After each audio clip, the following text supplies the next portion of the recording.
कागल कागल कागल. स्थानिक स्वराज्य संस्थांच्या निवडणुका सगळ्या महाराष्ट्रात सुरू आहे. मात्र चर्चा आहे ती कागल नगर परिषदेची.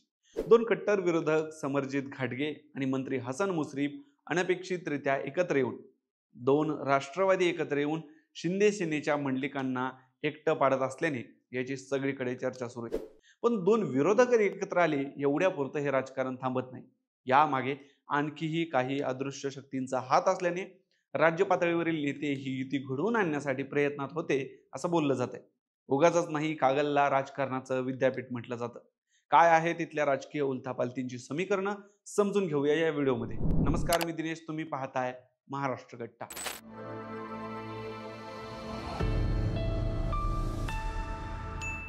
कागलच्या राजकारणाचा विचार करता हा आता राष्ट्रवादीचे नेते हसन मुश्रीफ यांचा बालेकिल्ला म्हटला जातो.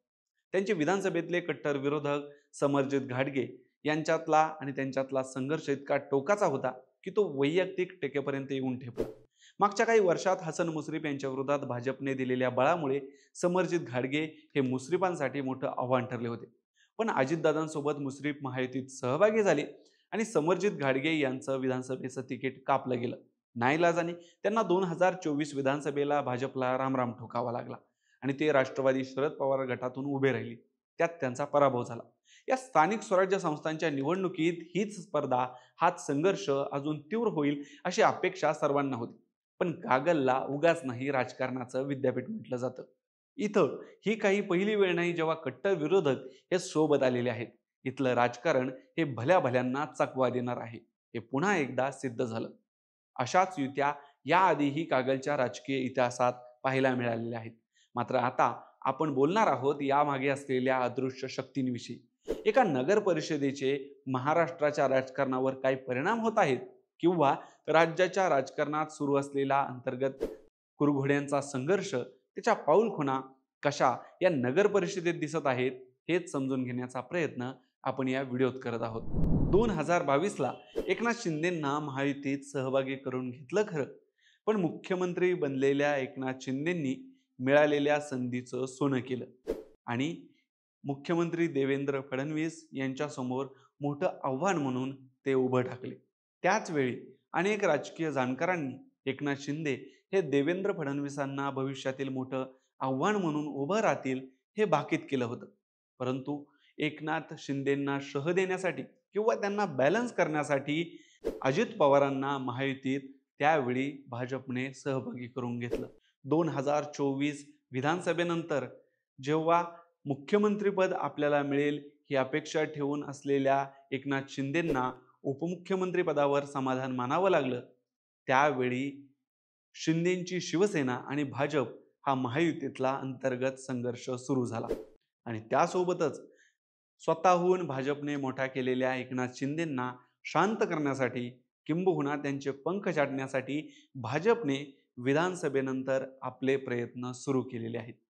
आणि त्याचंच उदाहरण आपल्याला कागलमध्ये दिसत आहे.